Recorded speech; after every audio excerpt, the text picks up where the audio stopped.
Welcome back to Dominant Mets Nation, episode 11 of our off-season Central Series. And you know what, folks? This happens all the time. The beginning of the off-season, it's a little slow, but you know what? Things are going to start rolling very, very, very fast. So what we're going to do is we are going to give you a great deal of updates today. We're going to talk about, of course, Juan Soto. What are the latest updates? What are the latest implications from the news that we know? What does that suggest? Because I think there are a lot of key nuggets out there, one in particular that we must speak about. So we're going to get to that shortly. We're also going to get to some very, very important Roki Sasaki update. And then I want to also get into a scouting report because not everybody knows what Roki Sasaki, what type of phenom this young kid is. So we're going to give you some very good information about Roki Sasaki and what type of repertoire the kid has. But you know what? First, let's start off with our Mets. Let's go over the needs, the fits as of now. So we're going to have a jam-packed show. Sit back, relax, and enjoy. And as always, let's get this started right. Smash the like button. If you're brand new and you've never seen the channel before, thank you so much for tuning in. We love for you to stick around. Subscribe if you are not a subscriber. We are a passionate MLB community, Mets community. We love our baseball. If that sounds like you, hey, join us. All right. And of course, we love to have fun. And also follow us at X on the bottom of the screen at Dominant Mets. New community over there. Additional way for us to communicate. Thank you so much in advance. All right. So let's look at the first part of our video right about now. All right, folks, let's get into the Mets situation first and foremost, and let's keep one thing in mind. What are the goals of Steve Cohen, David Stearns, and this organization? Right off the bat, and David Stearns has been saying it right from when he started, it is to build a culture of sustainable success. Winning culture year after year, what the Dodgers have been doing. Yes, the Dodgers, they've won 2 championships in the last decade, but they've won year in, year out. They've had prospects that they were able to make trades away to acquire talent when they needed to, whether it was the Mookie Betts trade. Obviously, they got Scherzer. They got a Trey Turner. They were able to make extremely key trades to supplement their talent and basically give the team a chance to get better each and every year. So the Mets, would like to replicate that type of model, but build their own model in that respect as well. The New York Mets are right now on track to do so. They have a heck of a lot of money coming off the books, and let's just run down this situation. But like I said, folks, the goal right now is to be a sustainable winner and to compete for a World Series, to win a World Series for that matter each and every year. And it starts with 2025. We earmarked this year because we knew a lot of money was supposed to be coming off the books. Last year, great story, but this is the year we geared and set out to make our move. All right. So the Mets have a dynasty in their sights. Right now, it is dynasty. That's what Cohen wants, a dynasty. Last year, 2023, disappointing. They went 75-87, missed the postseason in 2023, made some very impactful trades at the deadline that did set us up for the future. This year, we rebounded greatly, going 89-73, making that great run to the NLCS where we came up short against the Dodgers. Went a lot further than everybody would have thought. David Stearns quoted, "We enjoyed this run. Our fan base enjoyed this run. We have great memories from this run. It's also time for us to begin to move forward and see what we can do to build on this to ensure that we have this type of sustainable competitiveness. True sustainable competitiveness that's eluded this organization for a long time. Those are the words directly from David Stern. Sustainable success to be competitive year in, year out. Okay, so for the first time in a very long time, the Mets actually have an owner in Steve Cohen. Steve Cohen, the X Factor, who can provide the financial flexibility that no other team has. So we have Steve Cohen, who has the financial resources. But not only that, this guy, as we see, flying across the country, Juan Soto, he will go the extra mile to make sure that he secures talent, to make sure that he is building a culture in this organization. Folks, we have something extremely special and extremely different than other organizations. You don't see Hal Steinbrenner and Cashman buddying up, flying across the world as a team. No, Cashman sends his scouts. They're very corporate. Our organization is different. We are family. And you saw that play out on the field in 2024 with the Glaciers, Lindor. We stayed together. We got hot at the right time. And it wasn't that we were the most talented team. It's just that we had that special quality that not many teams have. And if you go back to the late 90s and you watch the Yankees, yes, they had talent. Yes, they had Rivera, Derek Jeter. They had great talented guys, but they also had something very different about that squad, very different about that organization. It's very hard to quantify, but it's just, you know it when you see it. That's it. And our Mets are building that here in Queens.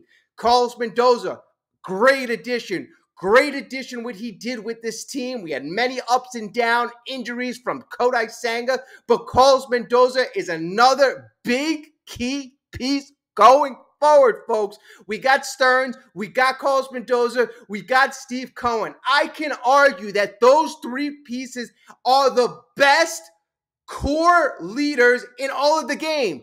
Owner, president, and manager. I can argue that trio is the best. The best. Okay.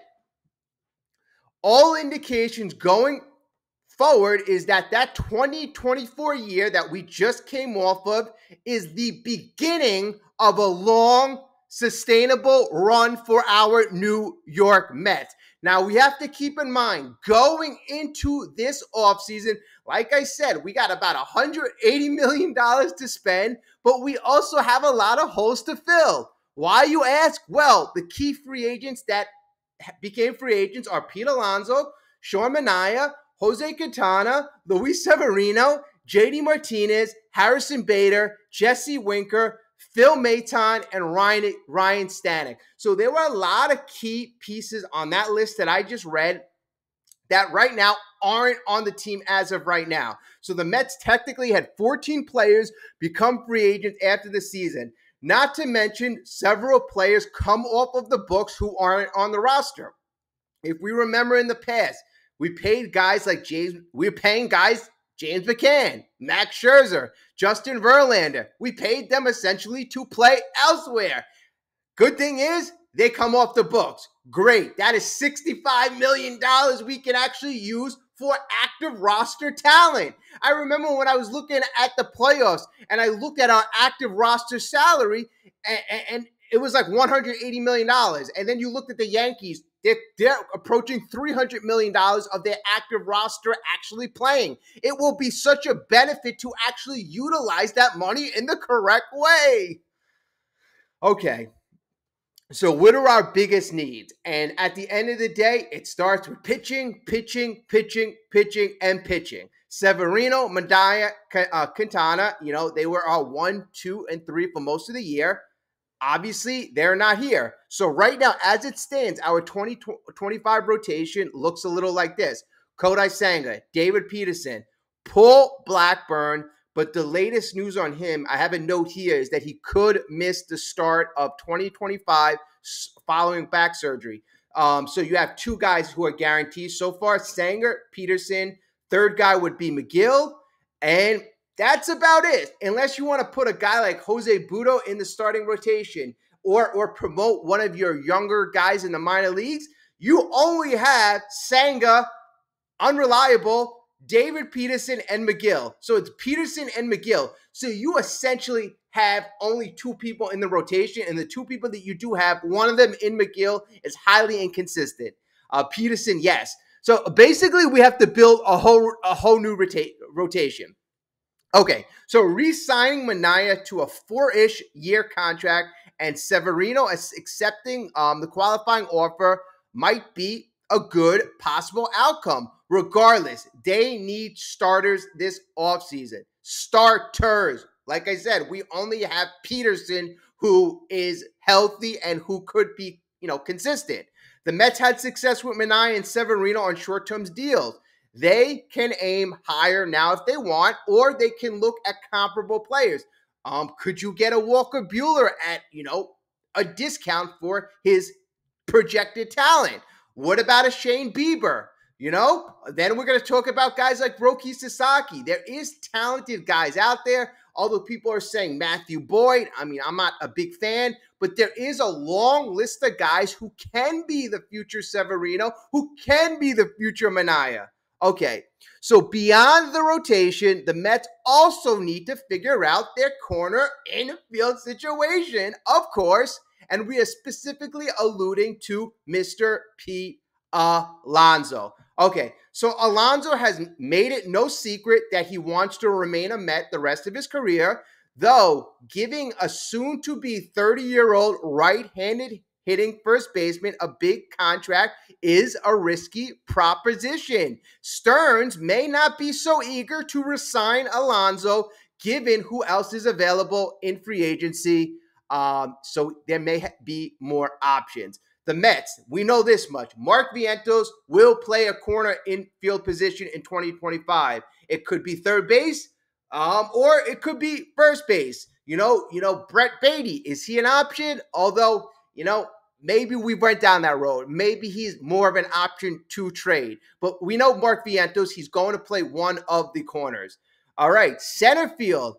I think we need an upgrade there as well. Drew Gilbert is a young prospect. I think we need more of a guarantee. Maybe he comes up at some point in the year, but you definitely need an upgrade. And, in the beginning of the offseason, the two guys that my two top trade candidate guys that I wanted to acquire were Garrett Crochet from the White Sox and Brenton Doyle from the Rockies. He is a Gold Glove Award winning center fielder. He won a Gold Glove Award in his first year, and his second year, which he just came off of, he had very, very decent numbers. Just if for all you who don't really know about him, in 2023 in Colorado, he won the Gold Glove.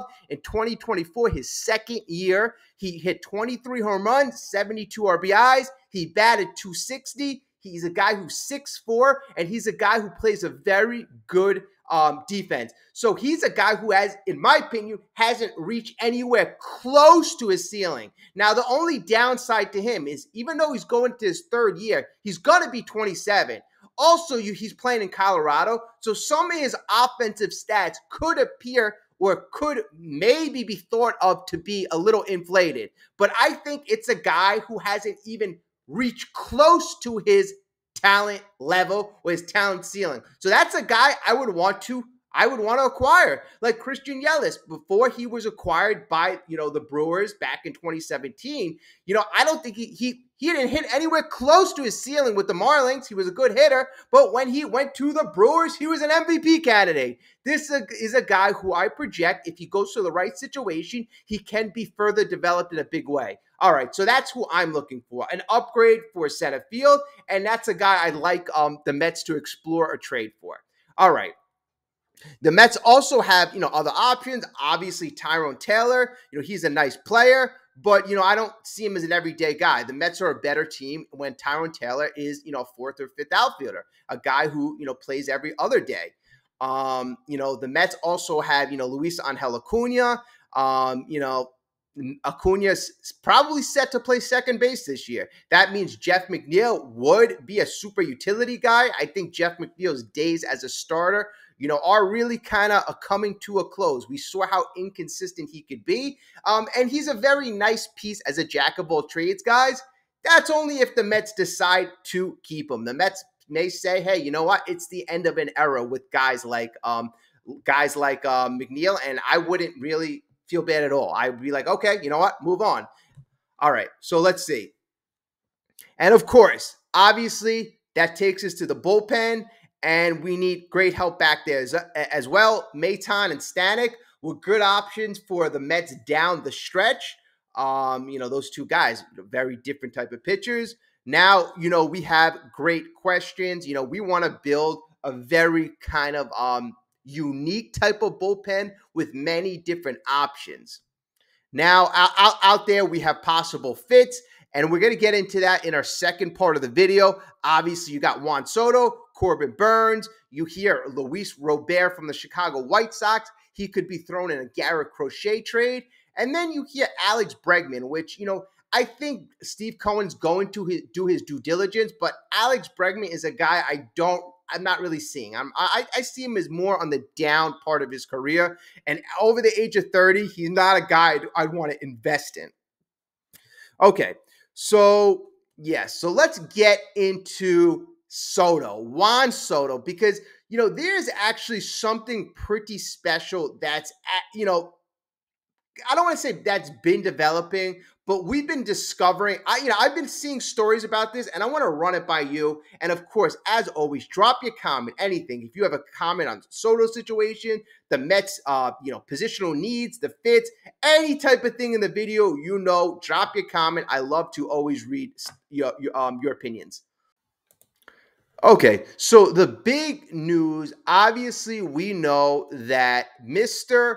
Steve Cohen is flying to visit Juan Soto, and he's going to go visit Scott Boras, right? That is the big news. That is the big news. There's a few teams. You got the Blue Jays, you got the Mets, you have the Yankees, and I believe the Red Sox. Those were the first couple teams to secure meetings with Juan Soto.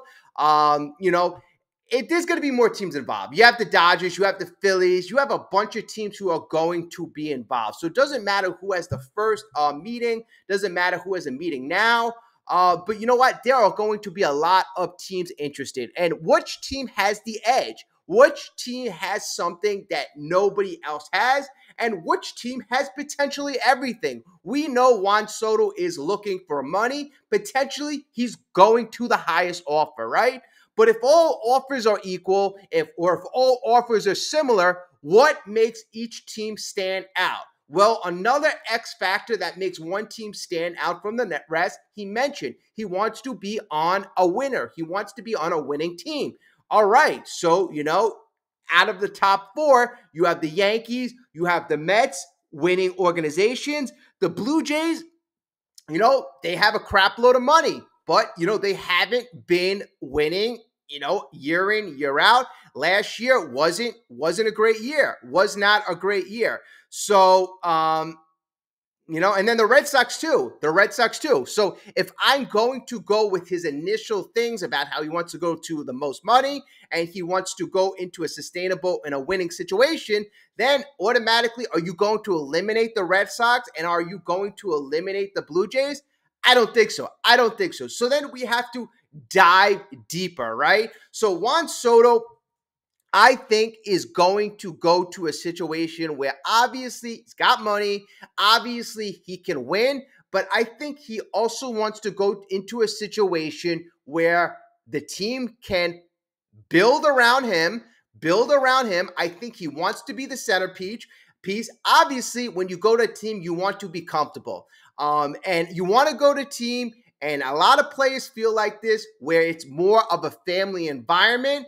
Yankees, in the last couple of years, it's always been that corporate type of an environment. It's always been, we're coworkers. With Mets, you saw that special bond, that uniqueness.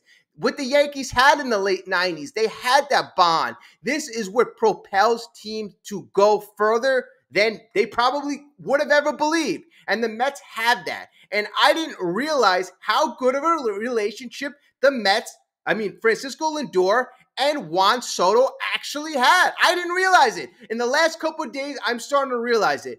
A few days ago, it came out that Francisco Lindor would be visiting Juan Soto with Steve Cohen, but it looks like that news may have been a little premature. It looks like, the report I heard is that he was just doing a photo shoot for Oakley's. Regardless, nonetheless, Francisco Lindor has thrown his strong support on the weight of Juan Soto. It is very important for the team captain to be on board and welcoming for an incoming superstar. It is so important. That's like saying, I want you, but I represent the team and the team wants you. There will be no problem. You are making $700 million. It's fine because we want to win. And a guy like Lindor, who's been making $350 million himself, that makes Soto feel like, hey, this guy Steve Cohen, doesn't matter. He will spend whatever it takes. And then we go into that X factor. No other team has a guy like Steve Cohen.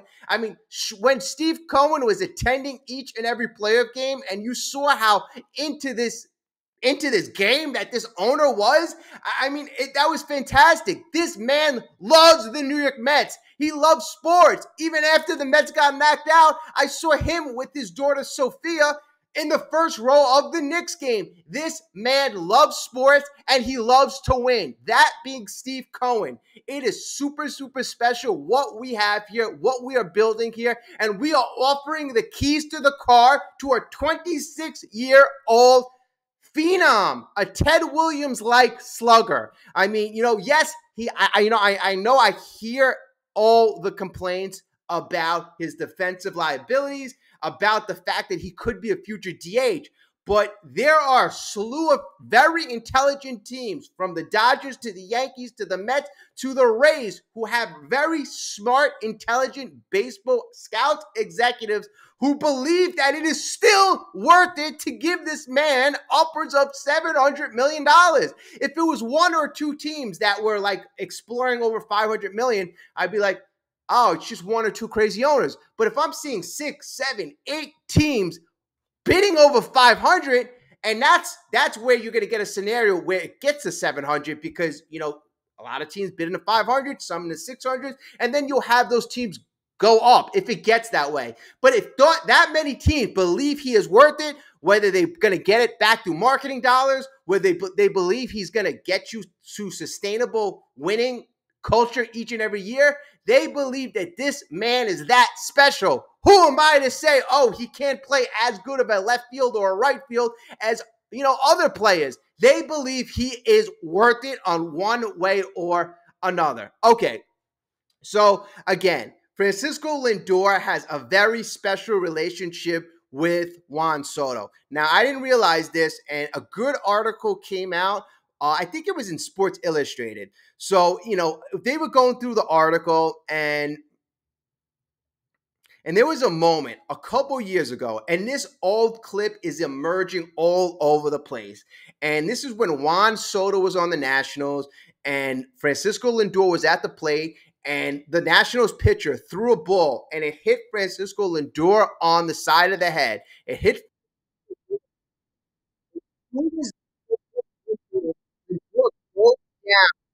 then the camera pans to Juan Soto, and he is charging into the plate to see if Lindor is all right. He is passing Mets players around. He's going past everybody. He goes right up to Lindor, puts his arm around Lindor, and goes, "Are you okay? Did it hit your ear? Did it hit the helmet?" The way he was so concerned, it was almost brother-like. And that's where we have the title, brother-like. You see, there is a relationship there, and that's where you have that big brother, little brother relationship, and I believe that is extremely attractive. I'm not talking about coworker relationship, big brother, little brother. Where have we seen that successful relationship happen in recent past? Last year, the Dodgers, Ohtani, big brother, little brother Yamamoto comes in because of that specific reason. Players want that relationship. They want that camaraderie. Lindor, right now, is a superstar. Soto's going to come in, and he's already guaranteed that Lindor is going to be there for the next 7 years. He has a co-superstar there. Aaron Judge. He saw Aaron Judge. Was he impressed with Aaron Judge? Did they have that brotherly relationship? I don't think so. I didn't see it. I didn't see it at the end of the year press conference. I didn't see it in the beginning of the year. In fact, to tell you this, I always had the vibe that Juan Soto loved to talk about New York. Every time he mentioned New York, he always talked about his success at Citi Field. It was always like in the back of his mind, like, I love to play here. I love to be the king of Queens. Right? And now he has a buddy, a brother to be here with for the next 7 years to lead that dynasty. 2 cornerstone pieces. You have your shortstop and you have your outfielder. Whether you play left field, right field, whatever they want to do with this guy, future DH, this guy is that damn special. You plug him in, number 2, number 3 in your lineup for the next decade plus, and you make multiple World Series, hopefully runs and wins. So, that is it. And the Mets have that huge edge. I mean, Yankees, like I said, I didn't see that specialness. I didn't see him happy in the press conference. Yes, he was polite, but what he did at the end of the year was a smack in the face. And what he's doing right now by giving the Yankees, he's giving them no edge. No edge. Hal Steinbrenner, you got to fly across the country just like every other owner. I don't give a damn that I sat there for 8 months, and it actually tells me how bad things were. You're telling me Hal Steinbrenner never had a personal conversation with him, that he doesn't know Hal Steinbrenner? I mean, that, either one, they didn't have a conversation. Number 2, they didn't have the right conversations. And number 3, at the end of the day, making Hal Steinbrenner go across, or Hal Steinbrenner thinking he needs to go across the country, I don't know. It just doesn't really sit right. The Yankees have no edge. All right, so right now, everybody's saying the Blue Jays, that is the biggest competitor, and I'm hearing the Dodgers, and then I'm also hearing the Phillies. But I can poke holes in each one of those. Blue Jays are already started with. They are not a sustainable winner. They are not a sustainable winner. They are not known to be a sustainable winner. They are playing in a very tough division with the Yankees, with the Orioles, with the Rays. I do not think if he stays in the American League East, he is going to the Yankees. He will not go to the Yankees rival unless they offer hundreds of millions of dollars more. I believe if he chooses to stay in the AL East, it will be with the New York Yankees. I believe he wants a big city. I believe he wants to be the centerpiece. I believe he wants to be established with another established superstar because he knows he can't do it alone. But, and then you go to the Dodgers. Okay, they are a winner, right? They have superstars. They have money, right? But then also it's about legacy.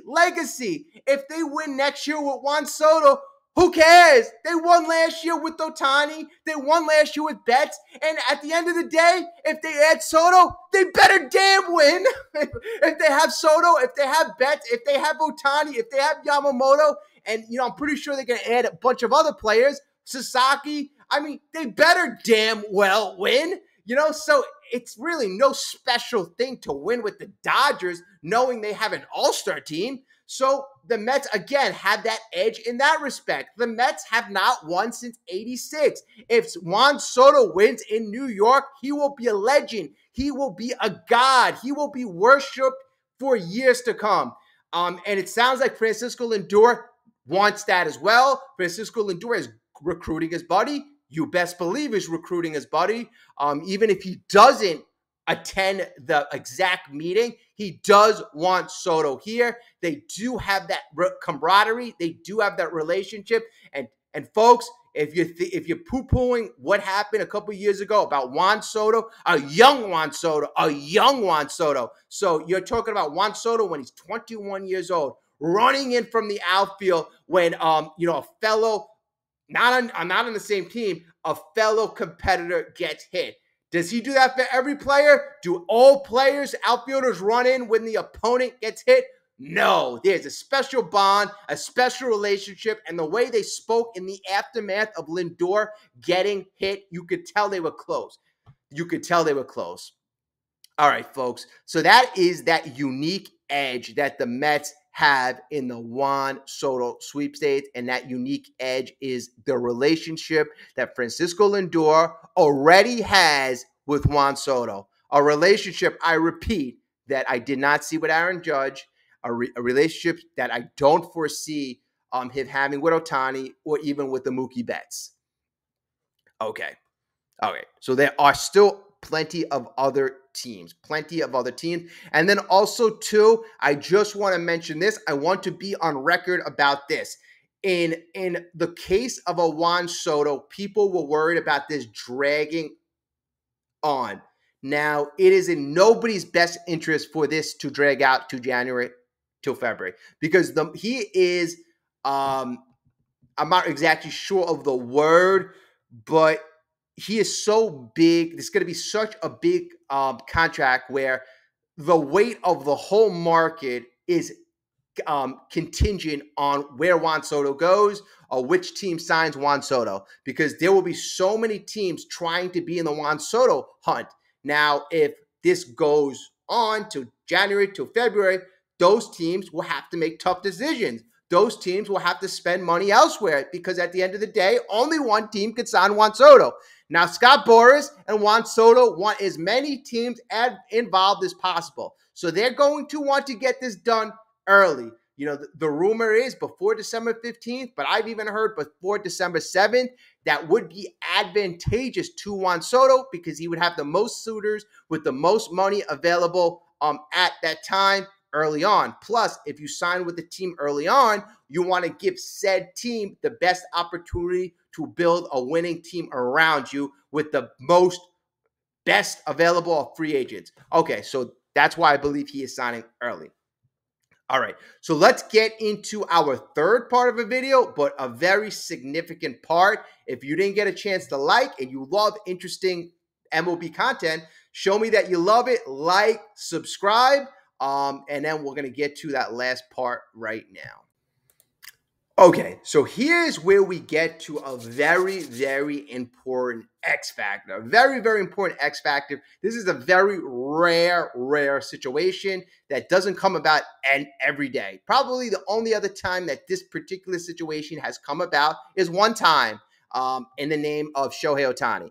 But Roki Sasaki, the rumor was that potentially he wasn't going to be posted. His team would not post him, meaning that he would not be eligible to play in the Major League Baseball.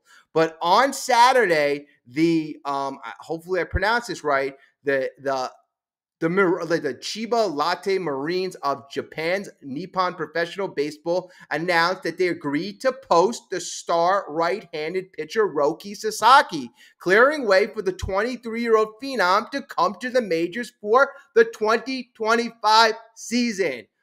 Now, the posting process is a little unique. You know, some may say it's a little complex, but, you know, at the end, the bottom line is Roki Sasaki, one of the probably a 23-year-old, as a 23-year-old, probably one of the most talented 23-year-olds in the world will be available for Major League Baseball. We are talking about a 23-year-old, a 23-year-old who can throw 102 miles per hour. This guy is freaking nasty. He's got a 102 mile per hour fastball with the Kodai Senga-like splitter. The guy's movement is nasty, and we are going to get into a little bit more about his repertoire, his scouting report, but this guy is freaking nasty. Now, this development really came as a bit of a surprise. Sasaki is the Marines' best player, and they're technically under no obligation to make him available to be posted. Plus, Sasaki's age means that he'll be considered an international amateur free agent, which puts a significant cap on what an MLB team can pay him. Folks, he's not going to be making a lot of money, which to me tells me that, first of all, the kid wants to come to the MLB on the worst way. He is giving up the opportunity to make a lot of money. A lot of money. Okay. Sasaki has made it clear for years now that it is his heart was set on coming to America, and eventually Chiba Latte decided that the PR hit of alienating one of Japan's brightest stars wasn't worth the benefit of keeping him around. So, that's the answer right there. The team didn't want to deal with the negative press. In New York, across in LA, I don't think they would have given a damn. We're not giving up our best player just because of a couple of news articles, but different culture. So Sasaki goes. I am very grateful to the team for officially allowing me to post. I will do my best work to make my way up from my minor league contract to become the best player in the world, so that I will have no regrets in my one and my only baseball career and live up to my expectations of everyone who supported me. So, big words coming from the kid. Okay. Now, what kind of contract can Sasaki sign? Obviously last year, Yamamoto signed that mega $325 million contract. Sasaki is not eligible for anything close to that. So it works like this. Players who are at least 25 years old with 6 more seasons in a foreign league are considered major league free agents, eligible to sign major league contract, meaning that there's no limit to what the team can offer them. But since Sasaki is only 23, he's considered an international amateur free agent for MLB purposes. That means teams can only sign him using the international bonus pool money, severely limiting the value of Sasaki's first contract. The smallest market teams are given the most bonus money to work with, but even they have just over 7.1 million to spend, while larger market teams have just 4.6 million at their disposal. So bottom line here, folks, he's not going to get a big contract. He's not coming here for the money, at least not right now. All right, now let's get a little into what makes this guy special. What does this guy have? So what were this guy's stats in Japan? Sasaki has been ticketed for stardom since before he was a professional. He set a Japanese record by throwing a 101 mile per hour fastball while in high school, a record previously held by none other than Shohei Ohtani. And he was taken number 1 overall in the 2019 NPB draft. From the moment he made his pro debut as a 19-year-old back in 2021, Sasaki has been one of the best pitchers, not just in Japan, but in the world. He posted a 2.02 ERA with 525 batters across 414 innings with the Marines, including a perfect game in 2022, in which he tied the NPB record for strikeouts in a game with 19 and set a new record for consecutive Ks in a game, 13. That is ridiculous. 19 strikeout game. He had 13 strikeouts in a row in a game. Already had a perfect game as a 23-year-old. Crazy stuff. Okay. And then, experts are saying, how will Roki Sasaki translate to the MLB? Well, the fastball is the headliner. That's his best pitch right now, consistently running into the triple digits. But Sasaki pairs it with a wipeout splitter and a slider to boot.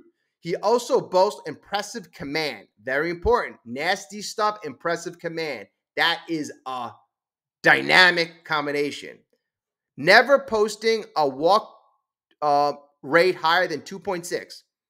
If you had any doubts whether Sasaki's stuff would translate to the major league level, he puts them to rest at last year's WBC, striking out 11 in 7.2 innings work while averaging 100.5 100.5 mile per hour with his heater in the semifinal start against the Mexico squad.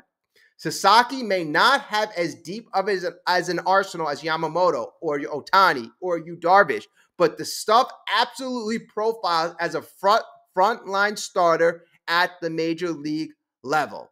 Now, which teams are considered favorites? All right. Let's see. Because of his age and his limitations of his contract, all 30 teams will be interested in Sasaki's services. It's easy to assume a team like the LA Dodgers are the clear favorites, given their World Series win and the fact that they can offer Sasaki the chance to play with fellow countrymen, Ohtani and Yamamoto. But while LA is certainly a contender, these sweepstakes are far from over. Sasaki is reportedly close with Yu Darvish, an argument in favor of the Padres. The New York Yankees and the New York Mets have both scouted Sasaki very closely over the last couple of years and figured to be intensely involved and interested. The Chicago Cubs just offered proof of concept by helping Shota Imanaga make an immediate success transition to the States this season. So they are another team who's in contention. The bottom line is that we don't really know what motivates Sasaki and what he'll be looking for, what he weighs highly. You never know. Is he looking to go to a team like the Dodgers that's loaded, or does he want to carry a team like the Mets who haven't won in a while? Does he want to go to a team like the Yankees who are known all over the globe? Or does he want to go to a place like the Cubs? There are just so many things we don't know about Sasaki and what truly motivates the kids. Now, what we do know about the Mets is we know that this is a huge opportunity for David Stearns to show us his ability. You had Billy Epler. He was the guy who recruited he was the guy who recruited Ohtani and brought him to the Angels. Now, David Stearns, he's very good talent evaluator. He's a guy who thinks outside the box. Now, if he finds a way to make the Mets as the most attractive team out of the rest and not being able to offer this kid a lot of money, I will tip my hat to David Stearns, and he will be elevated into an even higher stratosphere in my head. I already consider David Stearns a baseball genius. If he could pull this off, he'll be a baseball genius times 10, because the talent this kid has and the value that we will have to pay him will be a catastrophic catch, an enormous coup for David Stearns, Steve Cohen, and the New York Mets organization. New York Mets have to get this done. I mean, if they could somehow get a Sasaki, a Soto, get another a Crochet. I mean, let's look at my plan A, my best offseason. I get Crochet, I get Sasaki, I get Soto. Then you got the Alonso question. If Alonso doesn't get signed, are you going to Willie Adames? Are you going to Bregman? Would you move Mark Vientos to first? That's where it gets a little tricky. But my top three guys would start off with Soto, Crochet, and then Soto, Crochet, and obviously Sasaki, and then you go from there. But that top three would be a magnificent start. And you know what? Don't tell me that it's not possible, because the Dodgers last year were able to get Yamamoto, Ohtani, and Teoscar Hernandez, spending over $1.3 billion, or over $1 billion, exact amount, I'm not so sure. But, it can be done. And you know what? Hopefully it will be done. David Stearns, Steve Cohen, show the vision, show the passion, show the family atmosphere. I have good feelings. This I'm feeling good, folks. Like, subscribe. We're going to end here. I got to run to work. Thank you all so much. Appreciate each and every one of you. Again, if you like the comment, also follow us on X at Dominant Met. Thank you all. Have a great day.